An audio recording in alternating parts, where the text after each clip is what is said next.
بسم اللہ الرحمن الرحیم۔ Welcome to the voice. Kaaba کی نئی تعمیر۔ مکہ کے چاروں طرف پہاڑیوں کا سلسلہ ہے اور بیچ میں کعبہ ہے۔ زور کی بارش ہوتی تو شہر میں پانی بھر جاتا، پھر کعبہ کی دیواریں نیچی تھیں اور دیواروں پر چھتیں بھی نہ تھیں، جیسے ہمارے یہاں کی عیدگاہ۔ ایک بار کا واقعہ ہے کہ بہت زبردست سیلاب آیا جس سے بہت سی عمارتیں ڈھہ گئیں اور پانی کعبہ کے اندر چلا گیا۔ اس طرح دیواروں میں شگاف پڑ گئے اور بنیادیں کمزور ہو گئیں۔ یہ چیز مکہ والوں کے لیے ایک مسئلہ بن گئی اور انہیں اس کی مرمت کی فکر ہوئی۔ اوروں کی طرح آپ صلی اللہ علیہ وآلہ وسلم کو بھی ہوئی۔ کعبہ ہی ان کے لیے سب کچھ تھا، یہ ان کا عبادت گھر تھا، ان کے بتوں کا گھر تھا۔ پھر دور سے لوگ اس کا طواف کرنے آتے تھے، اس سے ان کی تجارت کو فروغ ہوتا اور کاروبار میں ترقی ہوتی۔ پھر اتنا ہی نہیں، اس کی وجہ سے انہیں لوگوں کی نظروں میں ایک اونچا مقام حاصل تھا۔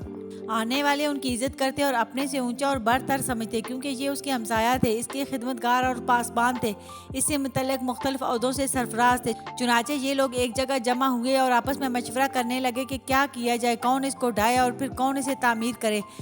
کعبہ اللہ کا سب سے مقدس گھر ہے۔ وہ ڈرتے تھے کہ کہیں اسے ڈھانے سے اللہ ناراض نہ ہو جائے، کہیں سر پر کوئی عذاب نہ آ جائے۔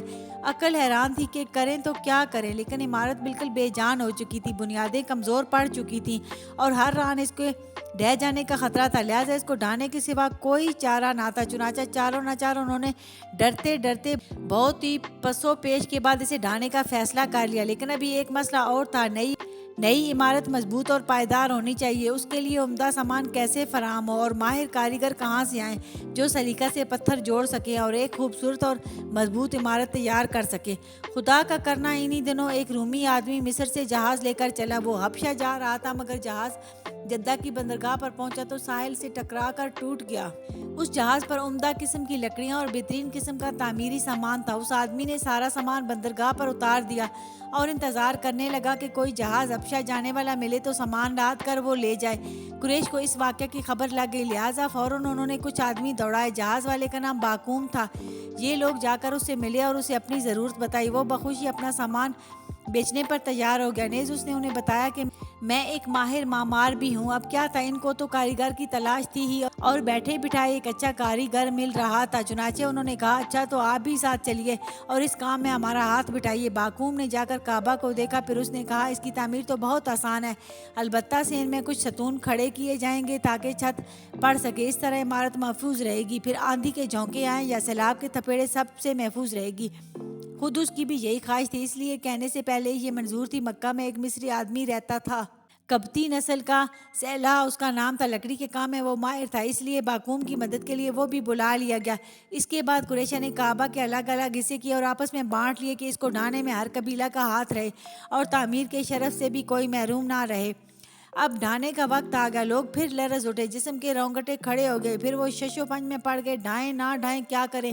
اب رہا کا اشر، یہ لوگ اپنی آنکھوں سے دیکھ چکے تھے، جو کعبہ کو ڈھانے کا ارادہ سے نکلا تھا پورے لاؤ لشکر کے ساتھ آیا تھا، لیکن نہ کعبہ تک پہنچ سکا اور نہ واپس جا سکا، پورے لشکر کے ساتھ تہس نہس ہو گیا۔ اس واقعہ کو بھی زیادہ عرصہ نہیں ہوا تھا، اس کی ہلاکت و بربادی کا عبرتناک منظر لوگوں کی نگاہوں کے سامنے آ جاتا اور وہ سہم جاتے، لیکن ان کا مقصد ڈھانا نہیں تھا، بنانا تھا۔ چنانچہ نمازیں پڑھیں، قربانیاں کیں، دعائیں مانگیں، التجائیں اور مناجاتیں کی۔ پھر ایک آدمی آگے بڑا، خوف سے اس کا جسم کانپ رہا تھا، وہ تھا ولید بن مغیرہ۔ لرزتے ہاتھوں سے اس نے کدال پکڑی اور ایک ستون ڈھا دیا۔ ہر طرف سناٹا چھایا ہوا تھا اور لوگ چپ چاپ کھڑے دیکھ رہے تھے۔ انہیں انتظار تھا کہ دیکھیں ولید کا کیا حشر ہوتا اور وہ کس بلا میں گرتا ہے۔ رات گزر گئی، نئی صبح بھی نمودار ہو گئی، لیکن ولید کو کچھ نہ ہوا، اس پر کوئی بھی آفت نہ آئی۔ اب قریش کی ہمت بندی اور دل کو اطمینان ہوا، انہوں نے کعبہ کی عمارت ڈھانی شروع کر دی۔ ڈھانے میں سب نے حصہ لیا اور پتھروں کو ہٹانے میں بھی سب شریک رہے۔ ڈھاتے ڈھاتے وہ ایک سبز چٹان پر پہنچے، اس پر بھی کدالیں ماری، مگر کدالیں چھٹک چھٹک گئی اور چٹان جوں کی توں رہی۔ پھر وہی نئی عمارت کی بنیاد بنی۔ قریب ہی پہاڑیوں کا سلسلہ تھا، وہاں سے وہ پتھر ڈھو ڈھو کر لائے اور نئی عمارت بنانے لگے۔ آپ صلی اللہ علیہ وآلہ وسلم اور آپ کے سارے چچا اس کام میں پیش تھے۔ دیکھتے دیکھتے محکم دیواریں کھڑی ہو گئیں۔ کعبہ کی پرانی دیوار میں مشرق کی طرف ایک کالا پتھر تھا اور اب بھی ہے، اس کو حجر اسود کہتے ہیں، یعنی کالا پتھر۔ عرب اسے بہت ہی متبرک سمجھتے تھے، اسلام میں بھی اس کا خاص مقام ہے۔ کعبہ کا طواف کرتے ہیں تو ہر طواف اس پتھر سے شروع کرتے ہیں، نیزے سے بوسہ بھی دیتے ہیں۔ قریش نے دیوار کچھ اونچی کر لی۔ اب حجر اسود رکھنے کا وقت آیا تو سوال پیدا ہوا کہ یہ شرف کس کے حصے میں آئے، کون اسے اس جگہ پر رکھے۔ کوئی قبیلہ بھی اس شرف سے محرومی پر تیار نہ تھا، ہر ایک یہ سعادت خود حاصل کرنا چاہتا تھا اور دوسروں کے مقابلے میں اپنے آپ کو زیادہ حقدار سمجھتا تھا۔ چنانچہ ایک ہنگامہ کھڑا ہوا، لوگوں میں نوک جھونک ہوتی رہی، اختلاف بڑھتا گیا اور حالات بگڑتے گئے۔ وہ دل جو اب تک جڑے ہوئے تھے اور اللہ کے گھر کے نام پر شیر و شکر ہو گئے تھے، پھٹنا شروع ہو گئے اور ان میں نفرت و عداوت کی آگ سلگنے لگی۔ 5 راتیں گزر گئیں اور ہنگامہ برپا رہا، نہ کوئی بات طے ہوتی اور نہ کسی رائے پر اتفاق ہوتا۔ حالات نہایت سنگین ہو گئے اور لوگ لڑنے مرنے کے لیے تیار ہو گئے۔ بنی عبدالدار اور بنی عدی 2 مشہور قبیلے تھے، انہوں نے آپس میں گٹھ جوڑ کر لیا اور دونوں نے عہد کیا کہ یہ شرف کسی حال میں ہاتھ سے نہ جانے دیں گے، کسی اور قبیلے کو اس کے قریب نہیں پھٹکنے دیں گے۔ عرب میں دستور تھا کہ جان دینے کا عہد کرتے تو پیالہ میں خون بھر کر رکھتے اور عہد کرنے والے اس میں اپنا ہاتھ ڈبوتے۔ انہوں نے اس موقع پر یہ رسم بھی ادا کی۔ پھر تلواریں نیام سے باہر آ گئیں اور یہ ہوا کہ اب اس جھگڑے کا فیصلہ تلوار کرے گی۔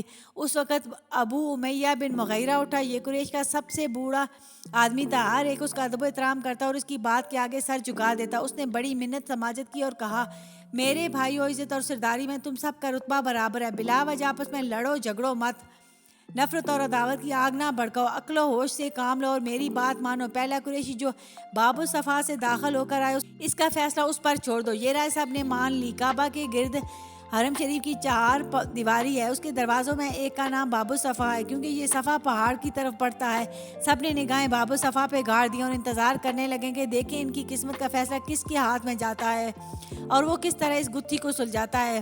رب کا کرشمہ دیکھو، تھوڑی ہی دیر بعد ایک خوبصورت جوان باب الصفا سے نمودار ہوتا ہے، وہ تیزی سے چلا آ رہا ہے، دیکھتے ہی سب چیخ پڑتے ہیں، امین امین، محمد امین کا فیصلہ تسلیم۔ کتنا اعتماد تھا قوم کو اس جوان پر، پوری قوم میں کوئی نہیں جسے اس کی دیانتداری میں شبہ ہو، کوئی نہیں جسے اس کا فیصلہ ماننے میں تامل ہو۔ دیکھنا ہے آج اس نازک موقع پر وہ کیا کردار پیش کرتا ہے۔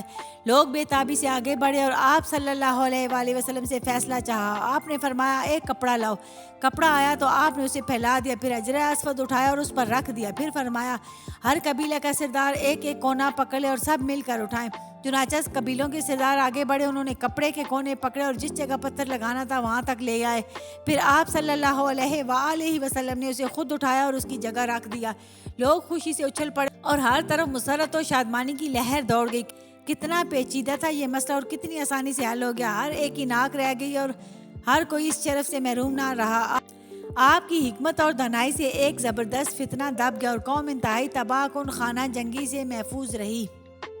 دشمنی اور دعوت کے شعلے بجھ گئے اور سب پہلے کی طرح شیر و شکر ہو گئے۔ پھر قریش نے کعبہ کی تعمیر مکمل کی، ستونوں پہ چھت ڈال دی اور اندر جانے کے لیے ایک دروازہ کھول دیا جہاں بتوں کا مہاراجہ حبل براجمان تھا۔ اس وقت تک عمر مبارک کی 35 بہاریں گزر چکی تھیں۔ سامعین، آپ نے دیکھا محمد کتنے سچے تھے، قوم میں کس قدر محبوب تھے، بے داغ سیرت، پاکیزہ طبیعت، ہر ایک آپ کی عزت کرتا اور جو کچھ فرماتے اسے تسلیم کرتا۔ وَإِنَّكَ لَعَلَىٰ خُلُقٍ عَظِيمٍ، اور بے شک تم عظیم کردار کے مالک ہو۔